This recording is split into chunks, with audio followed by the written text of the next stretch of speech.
trial. The Senate trial is not expected to begin until after President Trump leaves the White House.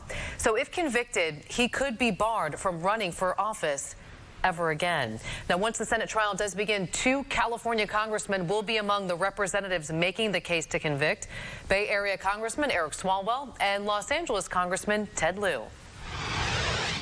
Joining us now is Congressman Ted Lieu. You were sheltering in place in the Capitol as the insurrection was underway. And the LA Times reports you actually sent a text to your fellow Democrats on the House Judiciary Committee in which you said that members should start drafting articles of impeachment now, regardless of what leadership says.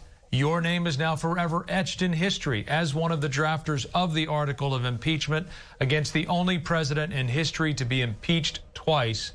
But here's the question. Do you regret rushing that impeachment, given the fact that the clock is going to run out on President Trump's presidency before the president can go to trial in the Senate? Thank you for your question. And let me also make it clear that leadership never opposed impeachment. In fact, we had strong support in the caucus for impeachment, and it was also the most bipartisan vote in U.S. history for an impeachment. And that's because what happened was a violent mob attacked our nation's capital, resulting in multiple deaths, and Donald Trump incited that mob. We simply had no other choice but to impeach. Now, as an impeachment manager, you'll be arguing the case for conviction in the U.S. Senate.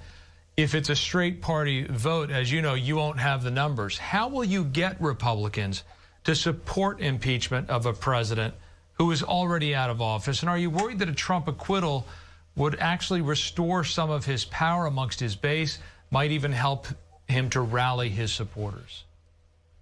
I can't say it any better than the number 3 House Republican, Liz Cheney, who said that Donald Trump summoned this mob, he assembled the mob, and he lit the match for this attack. So we're going to present our case to U.S. Senate. We're going to seek 100 senators to vote for impeachment. We have bipartisan support in the House. We expect we'll get bipartisan support in the U.S. Senate. Some are saying that an impeachment trial, just as the president, Joe Biden, is taking power, will detract from his push to bring the Congress together and to pass his agenda. To that, you say what? This mob was trying to hang Vice President Pence, assassinate Speaker Pelosi, hunt lawmakers.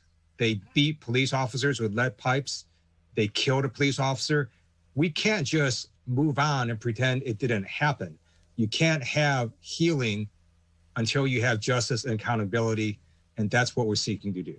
Some of your Democratic colleagues are calling for an investigation suggesting that Republican members or their staff members may have helped the Capitol rioters in some ways. Do you believe that? And if so, is there any evidence to back that up at this time? So no one is above the law, not the president, not his attorneys, and certainly not any member of Congress. So it is a felony to help incite an insurrection. It's a felony to engage in conspiracy to do felonies. And if any member of Congress is suspected of breaking the law, they should be investigated. And then based on that investigation, the prosecutors can decide what to do once they know the facts. Washington is teaming with troops against the threat of further violence as we approach the inauguration. Are you concerned that this important public display of our peaceful transition of power will somehow be disrupted? I am concerned, and there is one way to calm down all these tensions. If Donald Trump simply would say one sentence, the election was not stolen. The rage that we have seen is because of the false belief that somehow this election was stolen, and it was not. Thousands of dead people did not vote. It's false that there were more people who voted than were registered. These voting machines did not magically switch votes.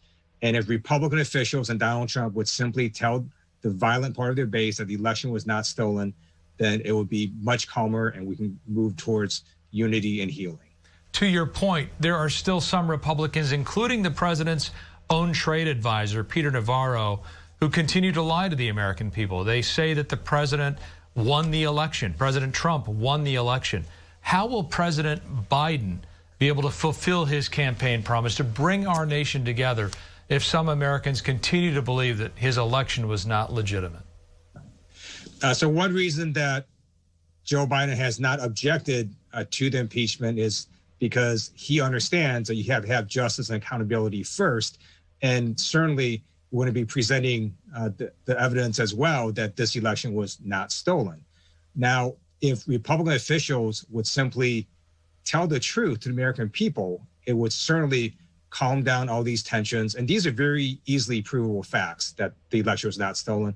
Joe Biden won by more than 7 million votes, the popular vote, the most in U.S. history. He won by a large number of electoral votes. This election was not particularly close. We have less than a minute left, but what personally can you do to bring the civility, the comedy that once existed in our nation's capital back to Washington? So telling the truth is important, but I also want to note that we have some new Republican members of Congress that have made rather crazy statements, and they insist on bringing a gun to the House floor. So, look, most Americans would not tolerate if their colleagues said crazy things and insisted on bringing a gun to their workplace. So we're going to make sure that all these Republican members of Congress walk through these metal detectors, that they don't bring guns into the Capitol. If we could just do minimum things like that so we all feel safe and secure, that would make Congress more productive. Congressman Ted Lieu, thank you very much for your time. Thank you.